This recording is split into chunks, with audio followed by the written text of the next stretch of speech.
let's do call to order, and let's take roll call to make sure we officially have enough people. So I'm Noelle Hanson from Bloomington, Indiana. Hello.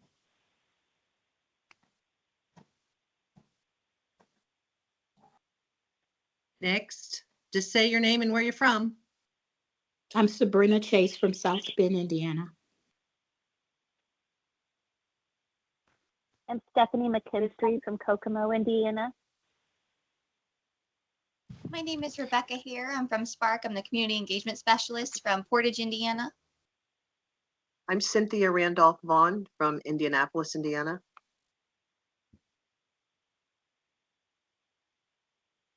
I'm Marcy Graves from Bloomingdale, Indiana.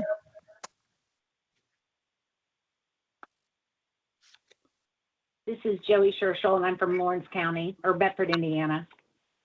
Yay, Joey made it.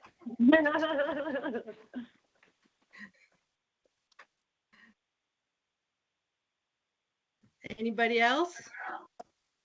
Sorry, I'm on twice. I'm on with my computer and my phone because my computer is, the screen is frozen. So I'm Jennifer Kumla from Fort Wayne, Indiana, Allen County. Yay. This is Jerry. That's what was happening to mine, too. I couldn't get in. It just keeps spinning. Yeah, and it's frozen now. The screen is just, I can't click anything. So I just opened it with my phone for now. Okay. Do we have anybody else for the official attendance? Anyone that's not a partner? Okay, that's 1, 2, 3, 4, 5, 6, 7. So I think we have enough, correct? Okay. Okay, perfect. There was confusion with the last meeting, and so some of us thought it was canceled, and then it still ended up happening. So I'm just checking to see, did you have enough to have a quorum, or were there any minutes that we need to approve from the last meeting? Anybody know? Okay, I'm just going to assume no, but I wanted to make sure that I at least addressed that. Now, will this recording get put to the web? Yeah, I page? need Do you to. know? Yeah, I need to. What I'll need to do is just contact our web people, and we have to convert it over to YouTube something or other, and then they'll upload it for us. Okay, because they never were able to do, I don't think, the February one. So I don't know if that's lost in the interweb world now or I don't not. And so Pam, do you remember last meeting? Did you guys have enough to have a quorum? I don't think we did. Okay. Well, is Sam, are you still out there? Yes, indeed. Okay, I'm going to let you go ahead and speak so that you can share, and then you don't have to hang on unless you want to.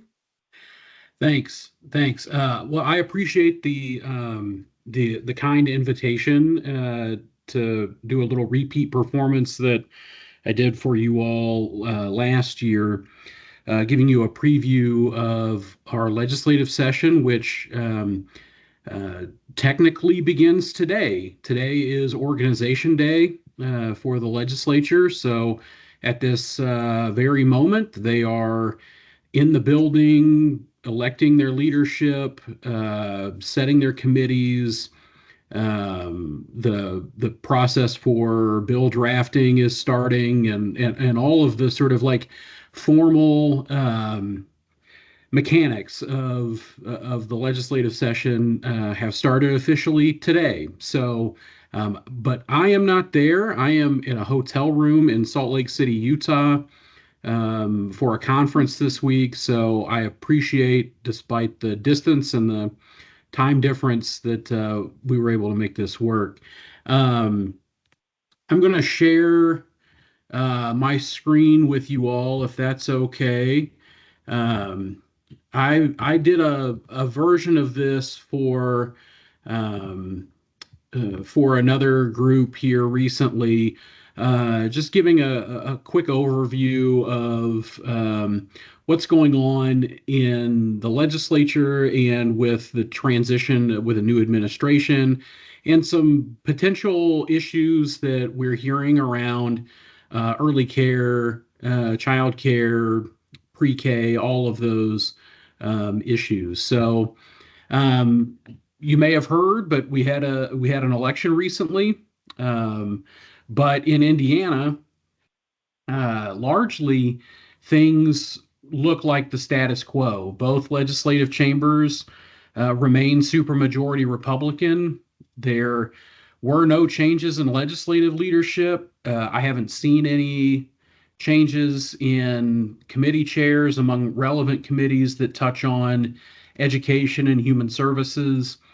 And so what we have from a legislative perspective is a few new legislators who were replacing retired members, but nothing new in the sense of, a slimmer majority or anything like that. It's still 70-30, 40-10, very, very big margins for the majority in both the House and the Senate. You may also have seen some announcements recently from Governor-elect Braun. He has put together a transition team and some transition councils, and they're engaged in some comprehensive review of agencies. I will say, with a potential eye toward cuts, consolidations, or other changes, when you look at the groups that have been pulled together for education and for human services, they're separate groups. The education, neither one really has any membership that really focuses on issues of childcare or early education. In fact, the human services group, which has FSSA in its purview, mostly seems focused on addressing Medicaid and healthcare costs rather than any of the other things that FSSA deals with. And the education group seems really focused on K-12 and apprenticeships and those sorts of things. So we don't have a clear sense either through the personnel that have been picked to staff the transition or from the public statements that the governor-elect has made, that we don't have a real good sense of what the priorities in this sector, our sector, really are. So what's this mean for legislative action or administrative action? I think what we're hearing consistently from legislative leaders and from everyday members is a lot of effort to downplay expectations on the budget. You may remember from earlier this year, there was an announcement by the state that they missed the Medicaid forecast by about $1 billion. Some of that was addressed through taking money out of our state reserves, but we still have about $450 million shortfall that has to be fixed. And our revenues, according to the revenue report that came out yesterday, are about 5% under what projections are, and they're about 5% under same time last year. So we still have these big funding gaps and a legislature that is saying we don't have money to address lots of things.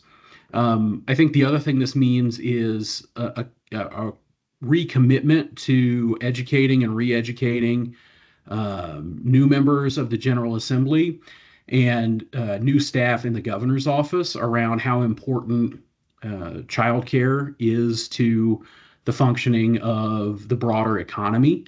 and that without the work that you all do, the really important and valuable service that you provide to families every day, we're just not going to make the progress as a state that we could otherwise.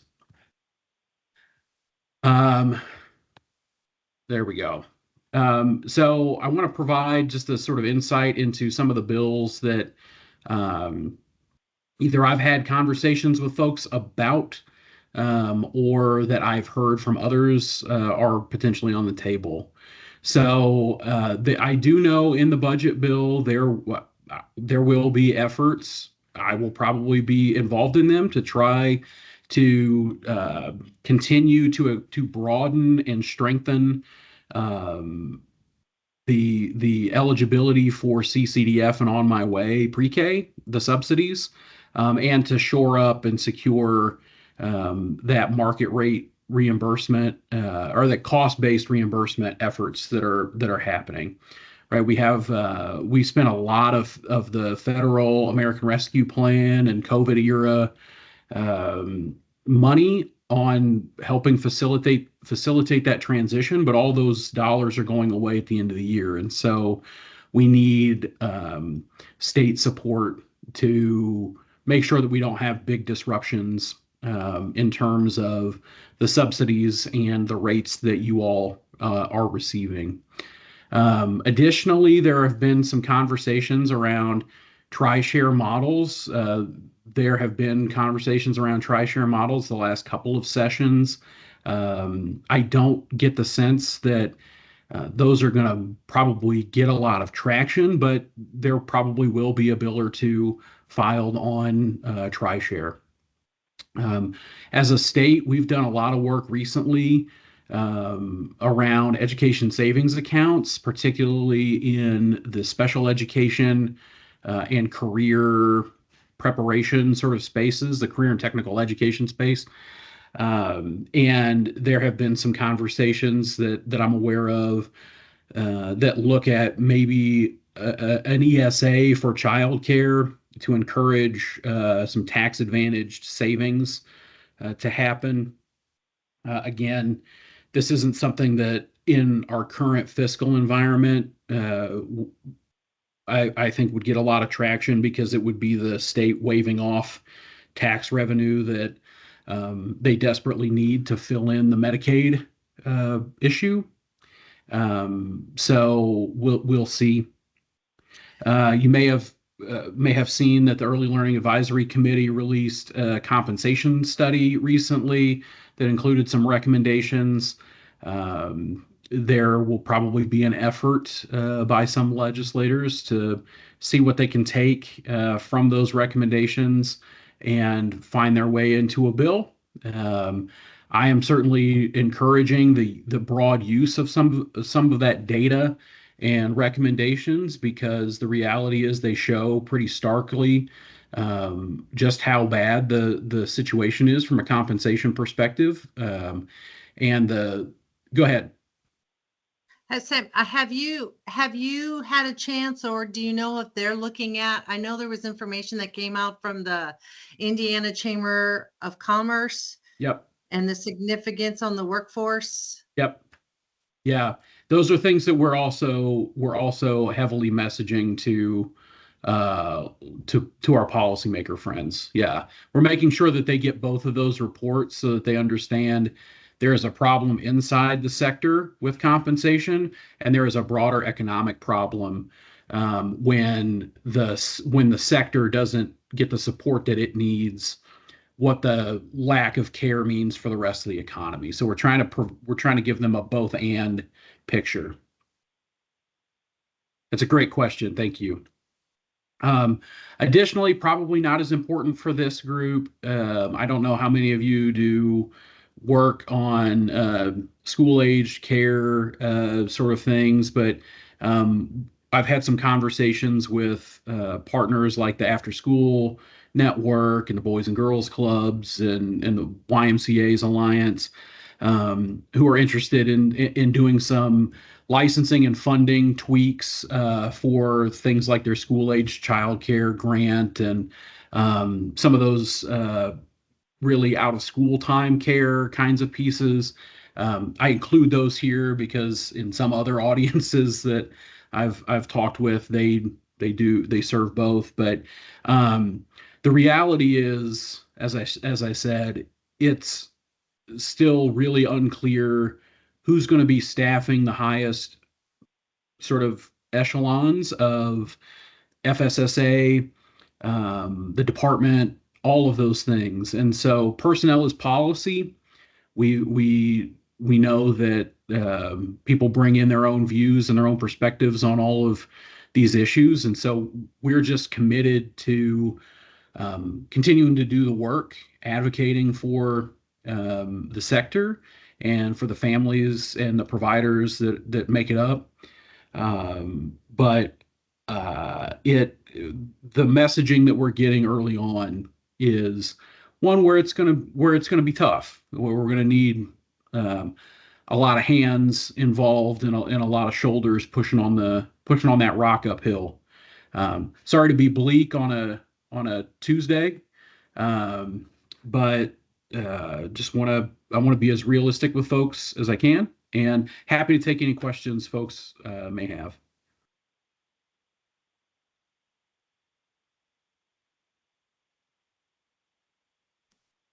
It's a lot of information to be taken in. Does anybody have any questions for Sam? Oh, Cindy does. Just real quick, I'm sorry, I don't know what TriShare is. That's the first thing. Wondered if you could just in a nutshell say what that is. And then also, it says ELAC released a compensation study with recommendations. How can we see that? Sure. So yeah, that's great. I'm going to get you the link for the study. It is online now.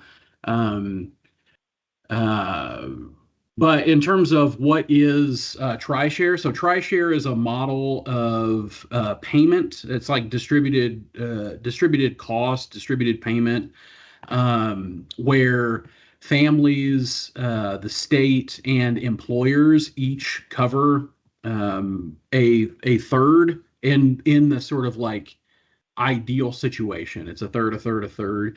What it actually ends up looking like in places like Michigan, where they're doing pilot work around this, is pretty squishy. It's not always a third, because sometimes the employers come in with a little bit more, and that means families and the state can pay a little bit less. So it's really just a shared cost model that is being discussed. And I dropped in the chat the link to the ELAC compensation study.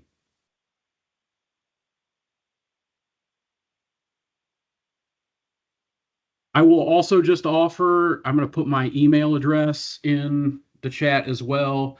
I know there's a lot of stuff I've thrown at you and the report and all of these other things. If you have questions or you have thoughts, my email inbox is always open. I'm always happy to connect with folks. And I just want to express my deep gratitude for the work that you all do. I'm the husband of a former early educator, and I know physically, emotionally, psychologically, just how demanding it is to do the work that you do. And I'm so grateful that the families that you all serve have you as educators and advocates on their behalf. Thank you, Sam. And we'll surely try and have you back again, because you're always filled with some good information that we don't have time necessarily to look, or at least you're directing us to the home advisory group. I just quick, because I know chat can be difficult to work at times, and I don't know how you saved. Oh, I should have put Sam's. I just sent you the link in the email, and I will send you Sam's email address later also. But if there are no more questions for Sam, you're free to go or hang out if you want. It's up to you. Have a great. I have to get back to my conference, but have a great rest of your meeting. Thank you. I'll see you on Thursday. That's right. Bye-bye. Okay. Bye-bye. Okay. So I can send you guys Sam's email later. I did quick because I never know when chats are over with how you get that information. If you're so busy focusing on the Zoom, I'm like, how do I get that saved? So if you're on your phone, so I did just send it quick to you. It said Sam's report is the notification in the email, and that's the link then to look at the report he was just talking about. And I'll try to also send you, if you haven't seen the consumer report or the Indiana Chambers, I'll try to send that to you guys also later. It's an interesting report talking about how childcare and everything is tied into the work world. Okay, moving on to the committee business, make sure that you get your ethics training completed by December 6th. It's not complicated. It's pretty much common sense, but it only takes about 30 minutes, 40 minutes to do. So if you would do that, and when you finish, just let me know that you've finished it. I think that's all I need to have on my end. There's no certificate or anything fancy. It's just that therein they can tell if you've done it. Okay, Pam, are you still there? I am still here. I'm going to have Nancy present because I have somebody in my office. Okay, that's okay. I was just going to go over, I'm going to stick with the same formula we had for dates. And so I was just going to put those dates out there for now and Yep. What are those dates? there. I'll write them down real quick. Okay. This is for next year's set dates for when we meet. So it should be February 18th, May 20th, August 20th, and November 18th. That sounds about right. So it's always on a Tuesday. Yeah, and I will redo the invite for everybody. So this calendar request will go away and there'll be a new one for 2025. Okay. And then, so Pam, someone else is going to do any updates for Moe Castle? I'm going to give it a shot. Yep, Nancy has the PowerPoint presentation. We have a few things listed today. Okay, thank you, Pam. And Nancy has never shared a PowerPoint, so this should be fun. Okay. Hey, we're all learning things today. It's okay. All right. And I don't know how to get rid of the side. Can you see the PowerPoint? Yep, we can see it. And Nancy, just check that little thing at the very bottom next to where it makes it bigger. It looks like a PowerPoint presentation. Right here? Come down to the bottom. Task view. Oh, I don't know. Next one, 2 more over. 1. There you go. I think I got it. I think I got it. Okay. I just had a quick question on the ethics training. I did screenshot it, but there's nowhere for us to put our name or anything. So I sent you a screenshot where it said 100% completed, but it doesn't let you, there's no certificate, nowhere to put your name. So how do they know we've done it? I finished it and it said 100% completed at the top, and I screenshotted that and I emailed that to you, Noelle. But is that all? That's all. That's perfect. Okay. Okay. Just wanted to make sure I did all that correctly. Perfect. Thank you. Okay, so for the licensed home numbers, we have 2,218. Oops, must have landed on it too far. See? We're speed reading. Read. Okay. It's okay. We work out here. We're fine. I'm just going to do this. Okay. Oh, I did it again. Class 1 homes, 1,486. Class 2, 642. Total capacity is 27,741. We have 57 proposed, and we've opened 4 with the month ending and closed 2. We do have some new consultants as far as homes. Andrea Brewer is based out of Marion County, and she does Marion County east to Wayne County. And then we do have we have a vacancy in the Northeast for a homes consultant. And we do have 2 consultants going on maternity leave in early 2025. So we're all going to be covering, and you may see different faces at your programs. All right, so general submission information, this is for complaints. We do have a new procedure for timelines, so some complaints are a little more urgent than others. So they may be marked as a 2-day or a 5-day. The majority of the complaints are going to be 30 days and 45 days for those that might be nothing urgent, maybe some paperwork or things like that. And we may be doing some desk reviews depending on the type of complaint it is instead of doing the visit. So that's for centers. All right, so our variance process has changed a little bit. We have common variances that are approved by the consultant for homes. The big ones are children under 24 months sleeping on a cot or a mat, and over 12 months with written parent permission on file, sharing play yards if you have a duplex and one play yard. Those are common variances. And then we also have the uncommon variances that will be reviewed by a committee and then either approved or denied, or we may request additional information. So we're trying to reduce the timeline from the time you put in a variance request to the time you either get an approve or a denial. And that one, ethics training, Pam just mentioned that. I don't need to go over that. Pam, do you want me to go over the micro facility?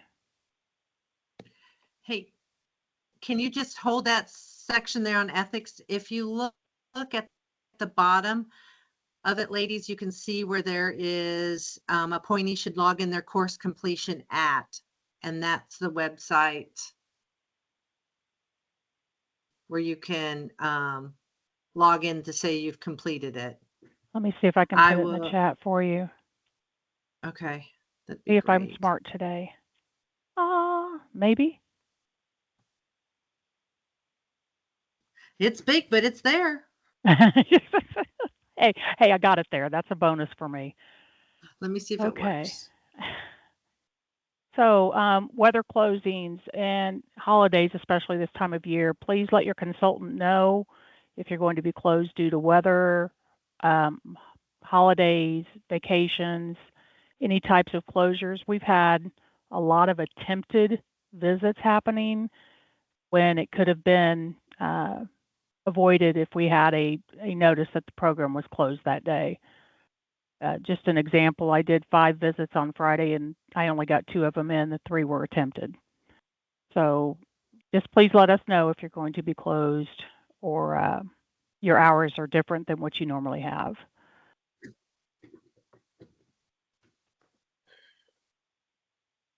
The CCDF plan for state and territory Indiana is posted under information and resources on our website. So if you're interested in looking at the plan, that's the website or the link. I can put that in there too. It's going to be big though.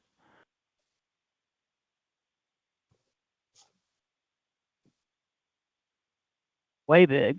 Okay. And do you have things that you would like to OECOSL to consider as they are doing rural reform? Might think about that. If you have something, I would send Pam an email. Go ahead. Okay. When would they need to be in by if people had reform suggestions? Pam, did you hear that question? Is there? I can have her get back with you, Noelle. Okay. And that is what we have right now. Thank you for being my guinea pig. I know there is. Well, I know there's talk about really looking at what this group is going to be in the future, its role. Will you guys be reaching out to us to let us know, or we should have an idea by February? I'd hate to, if we have to do officers or anything like that, give people time to think about it. I can ask Pam because she's the one who deals with this side of things. So I will ask her. She's probably pretty busy right now, it sounds like.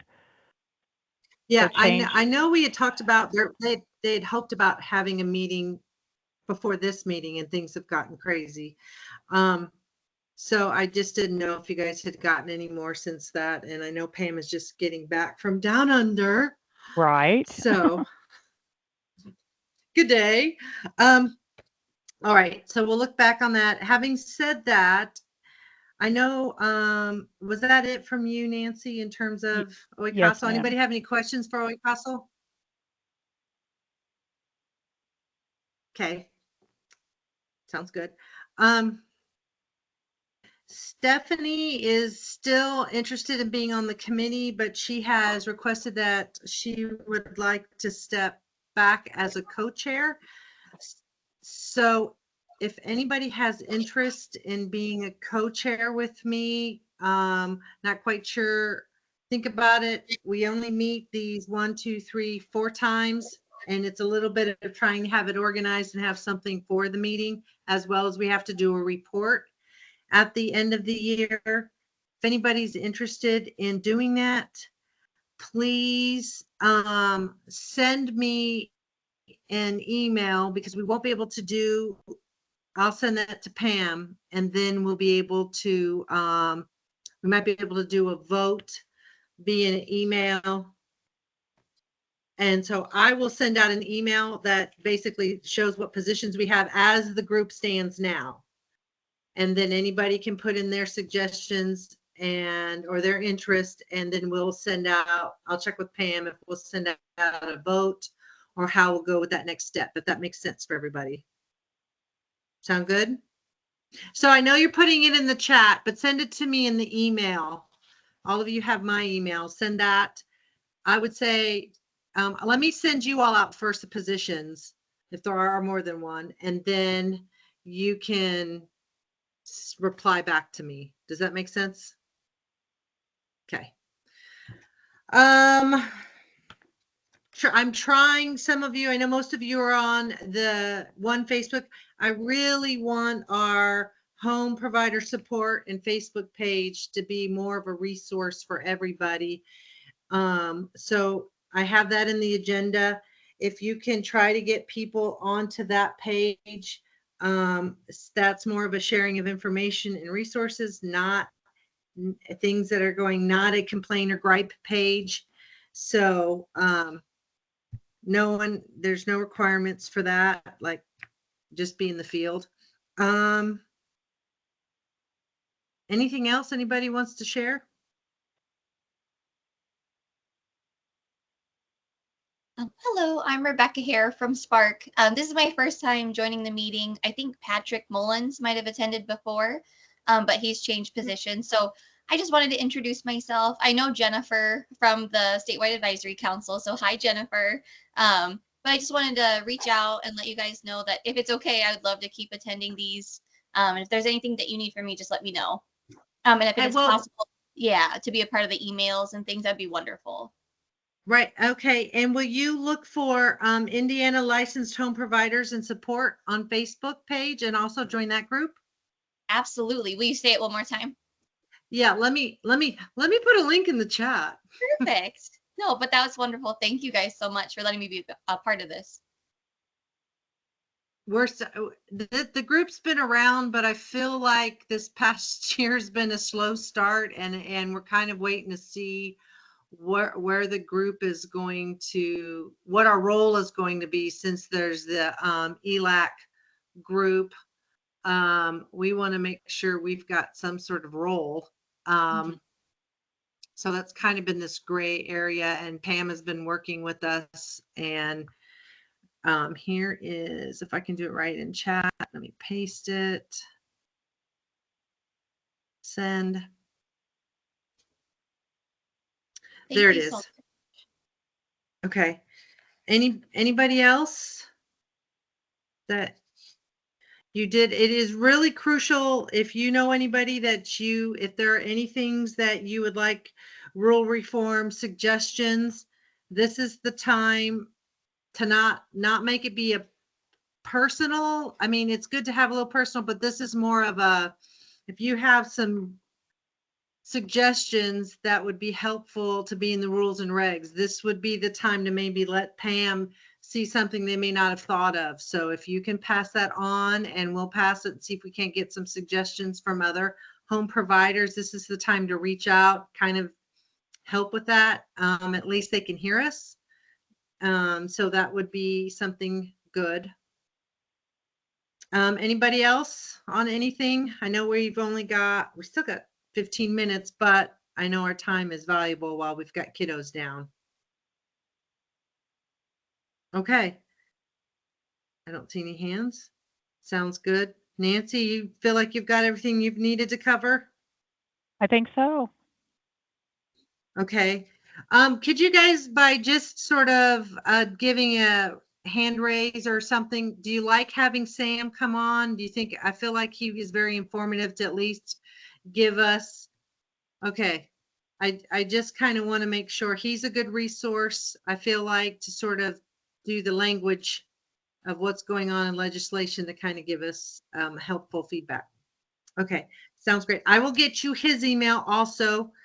And I think that's it. If no one has anything else going, look for an email from me in the next few days in terms of the positions. And I think that's it. Everyone have a great Thanksgiving. And you have my email, and don't forget to get that ethics training. And I see that, I'm hoping that that link is there for your ethics training. I hope I can remember the date I did it. So make sure to fill that out. Okay, guys, have a good break.